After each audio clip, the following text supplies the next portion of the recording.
Hi friends, welcome back to Swaroopa Abhishek YouTube channel. ಬೆಂಡೆಕಾಯಿ ಕುರ್ಕುರೆ ಹೇಗೆ ಮಾಡೋದಂತ ತೋರಿಸ್ಕೊಡಿ. ಸ್ಕಿಪ್ ಮಾಡಿದ್ರೆ ಫುಲ್ ವಿಡಿಯೋ ನೋಡಿ. ಇನ್ನು ನನ್ನ ಚಾನೆಲ್ ಯಾರು ಸಬ್ಸ್ಕ್ರೈಬ್ ಮಾಡಿಲ್ಲ ಅಂದರೆ ಪ್ಲೀಸ್ ಸಬ್ಸ್ಕ್ರೈಬ್ ಮಾಡ್ಕೊಂಡು ನೋಡಿ. ಬನ್ನಿ ಹೇಗೆ ಮಾಡ್ಕೊಡೋದಂತ ತೋರಿಸ್ಕೊಡ್ತೀನಿ. ಸ್ಕಿಪ್ ಮಾಡಿದ್ರೆ ಫುಲ್ ವಿಡಿಯೋ ನೋಡಿ. ಫಸ್ಟ್ ಏನೇನು ಇಂಗ್ರೀಡಿಯೆಂಟ್ಸ್ ಬೇಕಂತ ತೋರಿಸ್ಕೊಡ್ತೀನಿ, ನೋಡೋಣ ಬನ್ನಿ. ಈಗ ನೋಡಿ, ರುಚಿಗೆ ಬೇಕಾದಷ್ಟು ಉಪ್ಪು ತೊಗೊಂಡಿದ್ದೀನಿ, ಮತ್ತು 1 ಸ್ಪೂನ್ ಅರಶಿನ ಪುಡಿ, 1-2 ಸ್ಪೂನ್ ಖಾರದ ಪುಡಿ, ಮತ್ತು ಜೀರಿಗೆ ಪುಡಿ 1 ಸ್ಪೂನ್ ತೊಗೊಂಡಿದ್ದೀನಿ. ಈಗ ಅಕ್ಕಿ ಹಿಟ್ಟು ಒಂದು ಸ್ವಲ್ಪ ತೊಗೊಂಡಿದ್ದೀನಿ, ಮತ್ತು ಸ್ವಲ್ಪ ಕಡಲೆ ಹಿಟ್ಟು ತೊಗೊಂಡಿದ್ದೀನಿ, ಮತ್ತು ಆಯಿಲ್ಲು, ಮತ್ತು ನೋಡಿ ಬೆಂಡೆಕಾಯಿ ಈ ಥರ ಚಿಕ್ಕ ಚಿಕ್ಕದಾಗಿ ಕಟ್ ಮಾಡ್ಕೋಬೇಕು. ಒಳಗಡೆ ಇರೋ ಬೀಜ ಎಲ್ಲ ತೆಗ್ದಾಕೋಬೇಕು.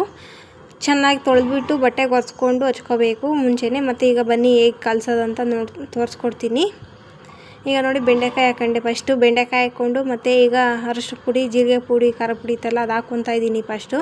ಈಗ ಅದು ಹಾಕ್ಕೊಂಡು, ಈಗ ಅದೆಲ್ಲ ಆದಮೇಲೆ ಅಕ್ಕಿ ಹಿಟ್ಟು ಹಾಕ್ಕೊತಾ ಇದ್ದೀನಿ.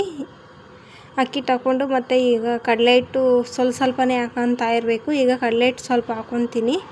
ಕಡಲೆ ಹಿಟ್ಟು ಸ್ವಲ್ಪನೇ ಹಾಕ್ಕೋಬೇಕು, ಏಕೆ ಅಂದರೆ ಅದು ಸ್ವಲ್ಪ ನೀರು ಹಾಕ್ಕೊಂಡು ಕಲಿಸ್ತಾ ಇರ್ತೀವಲ್ಲ, ಸ್ವಲ್ಪ ತೆಳುವಾದ್ರೂ ಹಾಕೋಂತ ಹಾಗೆ ಮಿಕ್ಸ್ ಮಾಡ್ಕೋಬೋದು.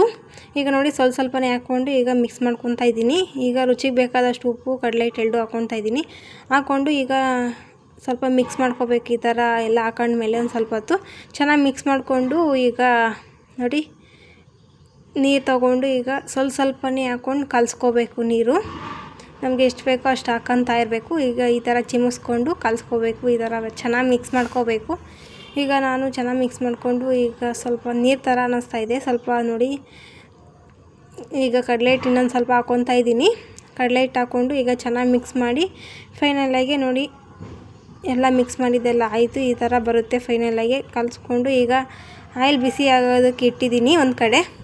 ಈಗ ಆಯಿಲ್ ಬಿಸಿ ಆಗಿದೆ ನೋಡಿ, ಈಗ ಹಾಕಿದ್ದೀನಿ. ಈ ಥರ ನೊರೆ ಬರಬೇಕು ಹಾಕಿದ ತಕ್ಷಣ.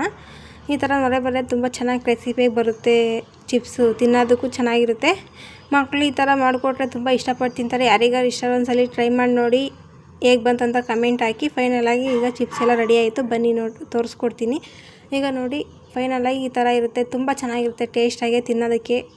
ಈವ್ನಿಂಗ್ ಟೈಮ್ ಸ್ನ್ಯಾಕ್ಸಿಗೂ ಆ ಥರ ಮಕ್ಕಳು ತಿನ್ನೋದಕ್ಕೂ ಆ ಥರ ಚೆನ್ನಾಗಿರುತ್ತೆ. ಯಾರಿಗಾರು ಇಷ್ಟ ಆದರೆ ಪ್ಲೀಸ್ ಒಂದು ಲೈಕ್ ಮಾಡಿ, ಶೇರ್ ಮಾಡಿ.